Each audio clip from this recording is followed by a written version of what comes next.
What is happening is an extortion of me and my family involving a former Department of Justice official. On March 16th, my father got a text message demanding a meeting wherein a person demanded $25 million in exchange for making horrible sex trafficking allegations against me go away. Our family was so troubled by that, we went to the local FBI. And the FBI and the Department of Justice were so concerned about this attempted extortion of a member of Congress that they asked my dad to wear a wire, which he did with the former Department of Justice official. Tonight, I am demanding that the Department of Justice and the FBI release the audio recordings that were made under their supervision and at their direction, which will prove my innocence and that will show that these allegations aren't true. They're merely intended to try to bleed my family out of money. When your producer texts you in the evening and says, "Are you watching Gaetz right now?" You better pay attention. Welcome. I'm Sebastian Gorka. This is America First on the Salem Radio Network. I wasn't watching Fox last night. I had better things to do. But then I found the video clip, or rather, Mr. G found it for me. I watched it. I reached out to Congressman Gaetz, and here we are just a few hours later. A man who has been a regular guest on the show, who I have a very good relationship with, who's invited me to have lunch with him in the members' dining room of Congress. Matt Gaetz has been accused of having sexual relations. Why do whenever I say that, I think of Bill Clinton? You cannot say the phrase sexual relations without thinking of Bubba. That Matt Gaetz has been charged, no, he has been accused on the basis of a leak from the Department of Justice of having inappropriate sexual relations with a minor, a 17-year-old, and traveling with her or having her travel across state lines, which involves a trafficking charge as well. Let us be clear. Nothing has happened to Matt Gaetz. Nobody's arrested him. He hasn't been Roger Stoned at 5 a.m. with SWAT teams flying over his house and knocking on his door with loaded AR-15s. We have a leak from the Department of Justice. We have denials. And then the interview, a long interview on Tucker Carlson's show last night. An interview which friends of mine in the conservative media have said was not good for Matt Gaetz. I had a slightly different reaction. I thought he composed himself and comported himself well, but Tucker Carlson didn't react well to the interview. This is what he had to say after Matt Gaetz left his show. Cut for Tucker Carlson.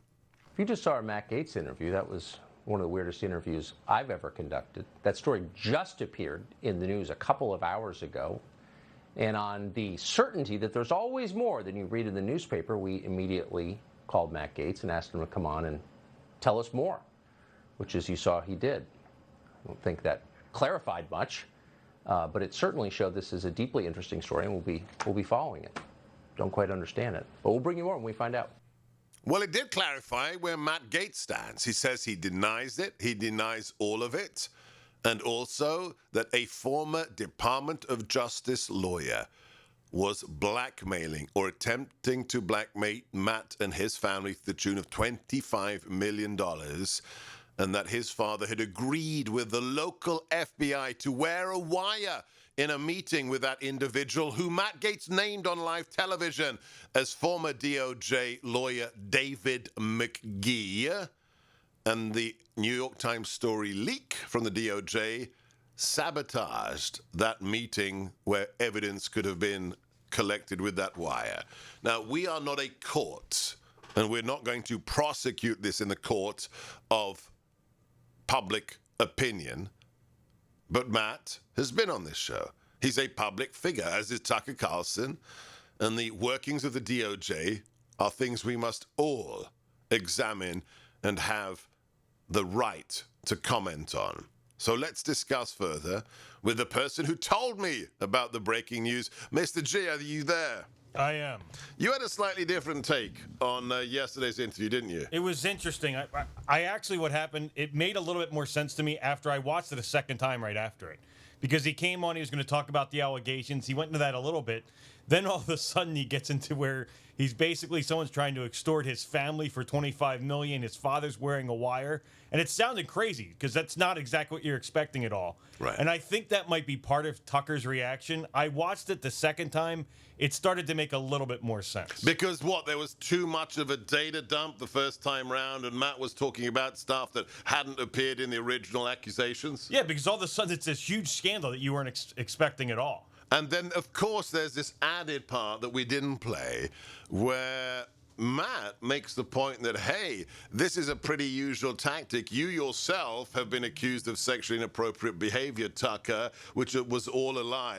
And Tucker wasn't ready for that, was he, Jeff? No, but I actually thought that was the best part of the interview. Some people were getting mad at that. If you think back to the last 10 years, how many fake accusations on our side, and it just goes away. Right. Whether it's the president or whether it's, Cohen, his lawyer, traveling to Prague to meet with Russians. There's dozens, there's scores of these accusations that lead to nothing, whether it's against his lawyers or against any. Look, I've been through the ringer myself. They accused me of having Nazi ties. They attacked my children, my wife. I think it was ABC or NBC sent a lawyer to the village where I used to live in Hungary, to try and dig up dirt against me. Let's talk to the rest of the team members. Shad, your response to the growing Matt Gaetz story. I'd say that right now, just let the facts come out. Yeah, I know. You know what I mean? That's the big thing. It's like. Are you being reasonable? Can't you be a leftist and say one or other side is guilty right now? I mean, when you're talking about something that involves a leak, a potential wiretapping, this is big stuff. And as long as there's big stuff involved, I'm not going to get caught out on it. That's all I'm going to say. But what about Matt's performance? Matt's performance, I think that the delivery was too much too quick, right? There should have been too much data. He should have gone with the Breitbart method. He should have doled it out, right? Because when I was up last night and I got this news, and I was like, wow, okay, like when are we going to get something for Matt? Where's this going to go? And I get 4 tweets in a row on a thread, and some of them are involving, espionage. It's hard for me to know exactly what's going on. Although, to respond to that, when they're extorting, if it's really the case of extorting $25 million, and you don't let that out in your first interview, and you keep that for a week or a few days, people are going to go, what? They were trying to blackmail you for more than $20 million and you didn't mention it. So I can understand the pressure. Eric, are you there? I've got your 6 as always. We love it.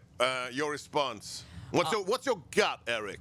My gut, I agree with Jeff that these kinds of accusations are made against our side all the time. Yes. Awfully convenient. I remember back to Herman Cain or Roy Moore, and all these other things. Clarence Thomas. Exactly. Yep, Clarence Thomas. And the president, as you said.